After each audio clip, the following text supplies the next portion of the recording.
Hello everyone. मैं आपके अपने प्यारे यूट्यूब चैनल जेक गाइड में तहे दिल से स्वागत करता हूं। मैं आप लोगों को इस वीडियो में साइंस का ओरिजिनल प्री बोर्ड का क्वेश्चन का कंप्लीट सॉल्यूशन करवाने वाला हूं। आप लोग इस वीडियो को ध्यान पूर्वक से देखिए और सारे सवालों को आप लोग अच्छी पूर्वक याद कर लीजिए, क्योंकि ये सारे सवाल जो हैं आपके फाइनल एग्जामिनेशन के लिए भी बहुत ज़्यादा इंपॉर्टेंट है। तो मैं आशा करूँगा कि आप लोग इन सारे सवालों को अच्छी पूर्वक याद कर लीजिएगा। देखिए दोस्तों, आप लोगों को जो फाइनल में जो साइंस के लिए जो आप लोगों को समय जो मिलेगा, वह 1.5 घंटा का समय मिलेगा और जो कुल मार्क होगा वह 80 मार्क का होगा, ठीक है? तो इन सारी बातों का आप लोग ध्यान रखिएगा। साथ ही साथ यहाँ पर जो सामान्य निर्देश दिए गए हैं उसे भी आप लोग अच्छी पूर्वक पढ़ लीजिएगा। देख लेते हैं, सबसे पहला क्वेश्चन देखिए आप लोगों को क्या दिया हुआ है कि निम्न में कौन सदिश राशि नहीं है। तो आपके 4 ऑप्शन दिए गए हुए हैं, इनमें से जो चारों ऑप्शन में कौन सदिश राशि नहीं है, तो ऑप्शन नंबर 2 जो है आपका चाल जो है आपका सदिश राशि नहीं है। सेकेंड नंबर क्वेश्चन देखिए क्या दिया हुआ है कि निम्न में किन राशियों का एसआई मात्रक समान होता है। तो ऑप्शन नंबर 1 आपका सही हो जाएगा, चाल और वेग का जो एसआई मात्रक जो है दोनों का समान है। क्वेश्चन नंबर 3 देखिए क्या दिया हुआ है, निम्न में कौन सही है। तो इनमें से कौन सही है ये आप लोग को पूछा है। तो ऑप्शन नंबर 3 आपका सही हो जाएगा, s is equal to u t plus half a t square जो है सही है। दोस्तों, मैं आप लोगों का मॉडल सेट क्वेश्चन पेपर का भी बहुत अच्छी पूर्वक से सॉल्यूशन करवाया हूँ। वहां पर मैंने खुद ही बताया था आप लोगों को कि वहां पर देखिएगा गति के 3 समीकरणों में एक समीकरण जो है आप लोग को हमेशा एग्जाम में पूछता है, जो कि आप लोगों को करेक्शन करने के लिए देता है कि कौन सा सही है। देखिए उसमें भी आप लोग को सेकंड नंबर ही दिया हुआ था, सेकंड नंबर ही गति का नियम वाला सवाल पूछा था और यहाँ पर भी सेकंड नंबर गति सवाल से ही सवाल आया हुआ है। तो उन सारे सवालों को भी आप लोग जरूर जाके देख लीजिएगा, आपके फाइनल एग्जाम के लिए बहुत ज्यादा इंपॉर्टेंट है। ओके, प्ले लिस्ट भी आप लोग को मिलेगा, जाकर के अच्छी पूर्वक देख लीजिएगा। क्वेश्चन नंबर 4 देखिए क्या दिया हुआ है कि सभी वस्तुएं अपनी अवस्था में परिवर्तन का विरोध करती हैं, यह गुण कहलाता है। तो यह गुण जो कहलाता है वह जड़त्व का गुण कहलाता है, ठीक है। क्वेश्चन नंबर 5, न्यूटन गति में के कौन से नियम से बल मापने का सूत्र मिलता है। तो न्यूटन के दूसरे नियम से जो है बल मापने का सूत्र मिलता है, ठीक है। अगर वीडियो पसंद आ रहा होगा तो जरूर लाइक कर दीजिएगा।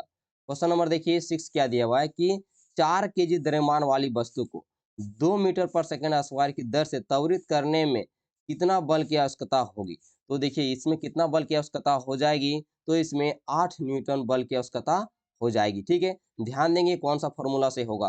देखिए क्या होता है कि बल बराबर क्या होता है कि मास गुने का एक्सेलरेशन होता है, ठीक है, यानी F is equal to m गुने का ये होता है, ठीक है। आप देख सकते हैं फोर आपका जो फोर्स मास जो दिया हुआ है वो कितना दिया हुआ है, 4 केजी दिया हुआ है, और जो एक्सेलरेशन दिया हुआ है 2, तो इन दोनों को गुना कर दीजिएगा कितना हो जाएगा, 4 दूने का 8, और फोर्स को जो है न्यूटन के द्वारा डिनोट करते हैं, तो इसमें हो जाएगा 8 न्यूटन। ऑप्शन नंबर 3 आपका सही हो जाएगा, ठीक है। ध्यान रखेंगे इन सारी बातों को। क्वेश्चन नंबर 7 देखिए क्या दिया हुआ है कि पृथ्वी की सतह से ऊपर जाने पर गुरुत्वीय त्वरण जी का मान है। तो जी का मान जो होगा घटेगा, ठीक है। जब भी आप पृथ्वी की सतह से ऊपर चले जाइएगा तो जो गुरुत्वाकर्षण बल का जो मान होगा वह कम होगा। अगर आप पृथ्वी के नीचे भी जाइएगा, यानी गड्ढा खोद के अगर आप नीचे भी जाइएगा तो उसका जो गुरुत्वीय त्वरण जो होगा वह भी कम होने लगेगा, ठीक है। सिर्फ गुरुत्वीय त्वरण जो होगा वो ज्यादा होगा तो उसकी सतह पर ही होगा, ठीक है। इस बातों का आप लोग जरूर ध्यान रखिएगा। क्वेश्चन नंबर देखिए आप लोग का 8 क्या दिया हुआ है कि यदि दो वस्तुओं के बीच की दूरी आधी कर दी जाए तो उनके बीच गुरुत्वाकर्षण बल हो जाएगा। तो उनके बीच की जो गुरुत्वाकर्षण बल जो हो जाएगा वह 4 गुना हो जाएगा, ठीक है। इन सारे सवालों को आप लोग याद कर लीजिएगा। क्वेश्चन नंबर देखिए 9 क्या दिया हुआ है कि 1 किलोग्राम द्रव्यमान वाले पिंड का भार है। तो 1 किलोग्राम द्रव्यमान वाले पिंड का जो भार हो जाएगा वह 9.8 न्यूटन हो जाएगा, ठीक है। क्वेश्चन नंबर 10 देखिए क्या दिया हुआ है, यदि किसी पिंड का विस्थापन शून्य है तो बल द्वारा उस पिंड पर किया गया कार्य होगा तो 0 जूल कार्य होगा। चूंकि इसका विस्थापन ही क्या चीज है, शून्य है, तो उसका उस पर जो कार्य करेंगे वह 0 जूल होगा, ठीक है। क्वेश्चन नंबर 11, शक्ति का एसआई मात्रक है। तो शक्ति का एसआई मात्रक क्या है, तो शक्ति का एसआई मात्रक वाट है, ठीक है। क्वेश्चन नंबर 12, ध्वनि तरंगे होती हैं। ध्वनि तरंगे क्या होती है, तो ध्वनि तरंगे अनुदैर्घ्य तरंगे होती है, ठीक है। याद रखते जाइएगा। क्वेश्चन नंबर 13, ध्वनि तरंग का वेग किसमें सबसे अधिक होता है। तो ध्वनि तरंग का जो वेग है सबसे अधिक होता है ठोस में, ठीक है। अगर वीडियो पसंद आ रहा होगा तो वीडियो को लाइक कर दीजिएगा, दोस्तों में भी जरूर शेयर कर दीजिएगा ताकि वो लोग भी चेक कर लेंगे कि कितना ज़्यादा सही हुआ था और कितना गलत हुआ था, ठीक है। साथ ही साथ आप लोग चैनल को भी सब्सक्राइब करते जाइएगा। क्वेश्चन नंबर 14 देखिए क्या दिया हुआ है, निम्न में कौन पदार्थ नहीं है? तो इनमें से कौन पदार्थ नहीं, तो ऑप्शन नंबर 3 जो है आपका सही हो जाएगा, स्नेह जो है पदार्थ नहीं है। क्वेश्चन नंबर 15, 10 डिग्री सेल्सियस तापक्रम बराबर है, तो 10 डिग्री सेल्सियस जो तापक्रम बराबर है तो 273 डिग्री में अगर आप 10 जोड़ दीजिएगा कैल्विन में बदलने के लिए तो 283 कैल्विन आ जाएगा, ठीक है। फिर मैं बोल रहा हूँ, ध्यान से सुनिए, कैल्विन में अगर आप लोग को बदलना है डिग्री को तो 273 कैल्विन में 10 को जोड़ दीजिएगा तो जो मान आ जाएगा वही आपका क्या हो जाएगा, राइट हो जाएगा, ठीक है। क्वेश्चन नंबर 16, बर्फ का गलनांक कितना होता है? तो बर्फ का जो गलनांक जो होता है वह 273.16 केल्विन होता है, ठीक है। क्वेश्चन नंबर 17, निम्न में कौन कोलाइडी है? तो इनमें से कौन कोलाइडी है? तो ऑप्शन नंबर 4 आपका सही हो जाएगा, स्टार्च का घोल जो है कोलाइडी है। क्वेश्चन नंबर 18, कोलाइड में परिक्षेपित कणों का आकार होता है, तो कोलाइड में परिक्षेपित कणों का जो आकार होता है वह 1 nm और 100 nm के बीच होता है, ठीक है, नैनोमीटर के बीच होता है।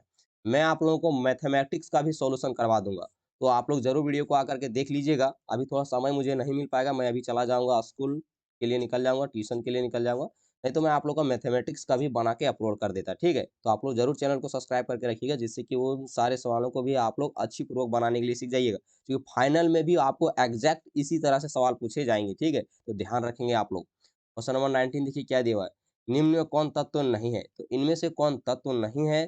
तो पानी जो है तत्व नहीं है, ठीक है। क्वेश्चन नंबर 20, फेरिक ऑक्साइड का सूत्र है, तो फेरिक ऑक्साइड का सूत्र क्या है? तो फेरिक ऑक्साइड का सूत्र होता है Fe2O3, ठीक है। क्वेश्चन नंबर 21, कौन सा तत्व मुक्त परमाणु के रूप में पाया जाता है? तो इनमें से जो आपका आर्गन जो है मुक्त परमाणु के रूप में पाया जाता है। क्वेश्चन नंबर 22, 1.8 जी H2O में अणुओं की संख्या है, तो इनमें से अणुओं की जो संख्या है वह है 6.022 इंटू 10 के पावर 22, याद रख लीजिएगा।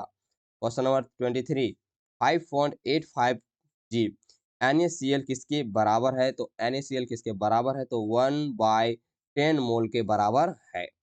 हाइड्रोजन की संयोजकता है, तो हाइड्रोजन की संयोजकता 1 होती है, ठीक है। क्वेश्चन नंबर 25, मैग्नीशियम का सही इलेक्ट्रॉनिक विन्यास निम्न में से कौन सा है? तो मैग्नीशियम का सही इलेक्ट्रॉनिक विन्यास जो है 282 है। आप लोग को ध्यान में होगा कि मैग्नीशियम की जो परमाणु संख्या होती है वह 12 होती है, ठीक है। तो आप देख सकते हैं कि 282, ठीक है, ये आप ध्यान रखेंगे, इसकी जो इलेक्ट्रॉनिक विन्यास होगा 282 होगा। आपके एग्जाम के लिए बहुत इंपॉर्टेंट है, ध्यान रखते जाइएगा इन सारे सवालों को, ठीक है। क्वेश्चन नंबर 26 देखिए क्या दिया हुआ है कि किसी तत्व के परमाणु में 18 न्यूट्रॉन है एवं 17 प्रोटॉन है, तो तत्व का परमाणु द्रव्यमान होगा, तो तत्व का परमाणु द्रव्यमान बराबर क्या होता है? न्यूट्रॉन प्लस का प्रोटॉन, ठीक है। तो आप इन दोनों को जोड़ दीजिए, 18 और 17 को जोड़ दीजिएगा तो आपका आ जाएगा 35, तो 35 परमाणु द्रव्यमान इसका आंसर हो जाएगा, ठीक है। क्वेश्चन नंबर 27, मानव शरीर की सबसे बड़ी कोशिका है, तो मानव शरीर की जो सबसे बड़ी कोशिका है वो तंत्रिका कोशिका होता है, ठीक है। क्वेश्चन नंबर 28, कोशिका झिल्ली के आर पार पदार्थों का आना जाना किस प्रक्रिया के द्वारा होता है? तो परासरण प्रक्रिया के द्वारा होता है, ठीक है। क्वेश्चन नंबर 29, कोशिका के अंदर प्रोटीन का संश्लेषण कहाँ होता है? तो कोशिका के अंदर जो है प्रोटीन का संश्लेषण राइबोसोम में होता है। क्वेश्चन नंबर 30, शरीर का बाहरी और भीतरी रक्षक आवरण बनाते हैं, तो शरीर का बाहरी और भीतरी रक्षक आवरण जो है एपिथीलियम ऊतक बनाते हैं। क्वेश्चन नंबर 31, मृत कोशिकाएं पाई जाती हैं, तो मृत कोशिकाएं जो है दृढ़ ऊतक में पाई जाती हैं। क्वेश्चन नंबर 32, निम्न में से कौन फ्लोएम का भाग नहीं है? इनमें से कौन फ्लोएम का भाग नहीं है? तो स्नायु जो है फ्लोएम का भाग नहीं है। क्वेश्चन नंबर 33, एक कोशिकीय जंतु है, तो एक कोशिकीय जंतु जो है अमीबा है, ठीक है। क्वेश्चन नंबर 34, प्राणी जगत का सबसे बड़ा फाइलम कौन सा है? तो प्राणी जगत का जो सबसे बड़ा फाइलम जो है आर्थ्रोपोडा है। क्वेश्चन नंबर 35, मेढक है, मेढक क्या है? तो मेढक जो है उभयचर है, ठीक है। क्वेश्चन नंबर 36, पेचिश का कारक जीव है, पेचिश का कारक जीव क्या है? तो एंट अमीबा जो है पेचिश का कारक जीव है। क्वेश्चन नंबर 37, एक रोग वाहक कीट है तो ये एक रोग वाहक कीट जो है इनमें से सभी हैं, तिलचट्टा भी है, मच्छर भी है और मक्खी भी है।